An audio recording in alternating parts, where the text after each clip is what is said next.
Everybody Cooks Rice by Nora Dooley.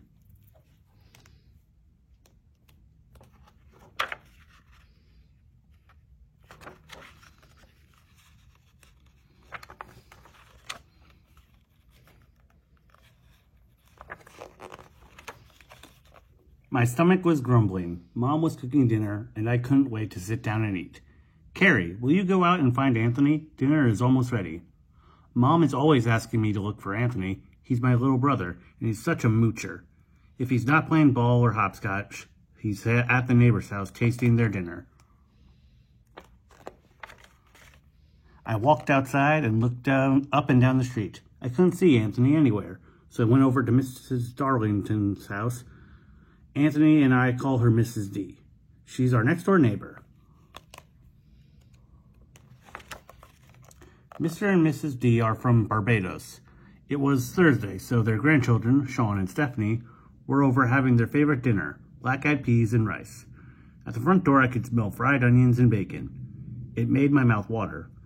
I ate a small cup of rice and black-eyed peas while Mr. D told stories about Barbados.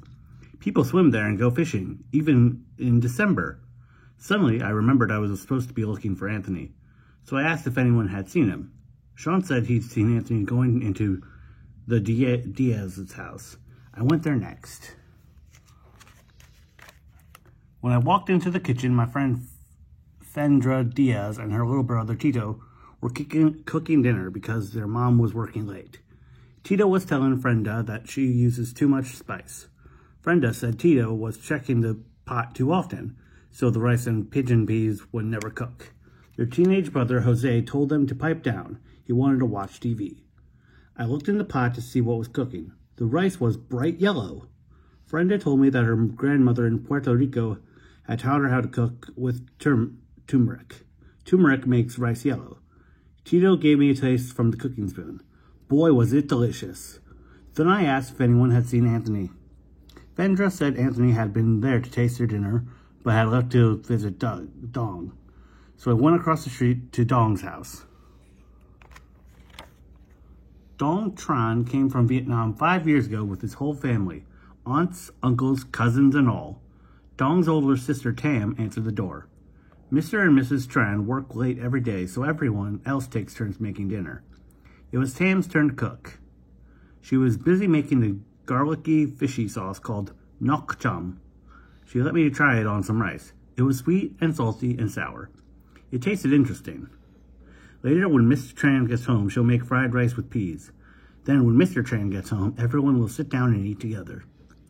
When I asked if anyone had seen my brother, Dong said Anthony had been helping Mrs. Hua and Mei Li with their groceries. The Huas live on the corner, so I started to walk up the street. Carrie, wait up, someone called. It was my friend Rajit. He was carrying 3 round metal boxes all clipped together. Something inside smelled delicious.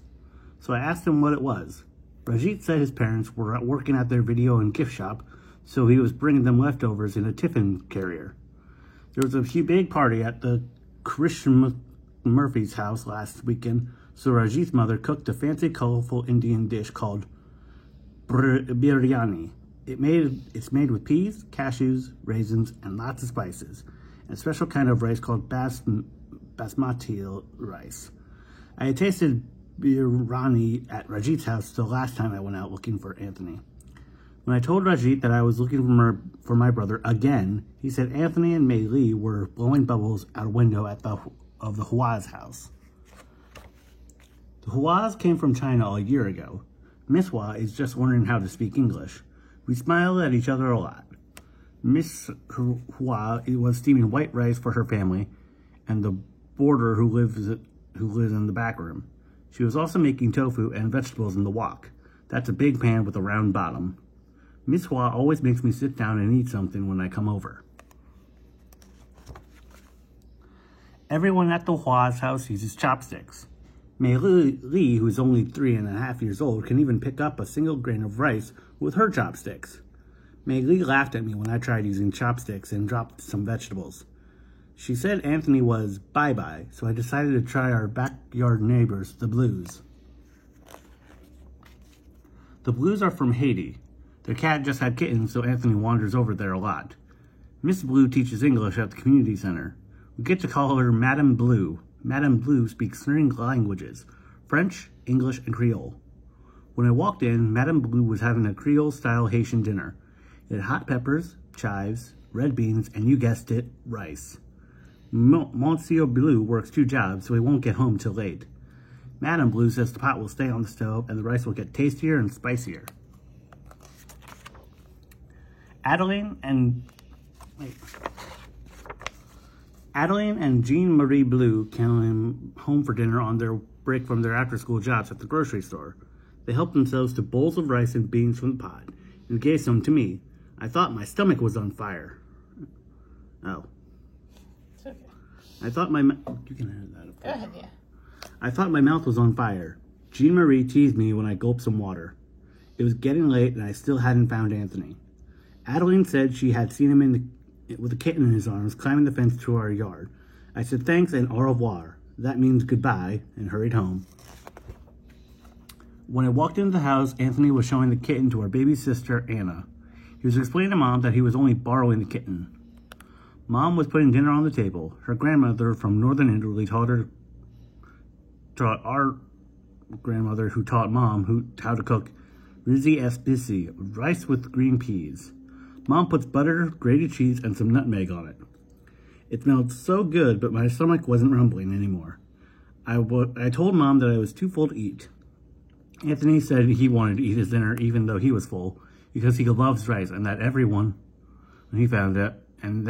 he found out that everybody cooks rice.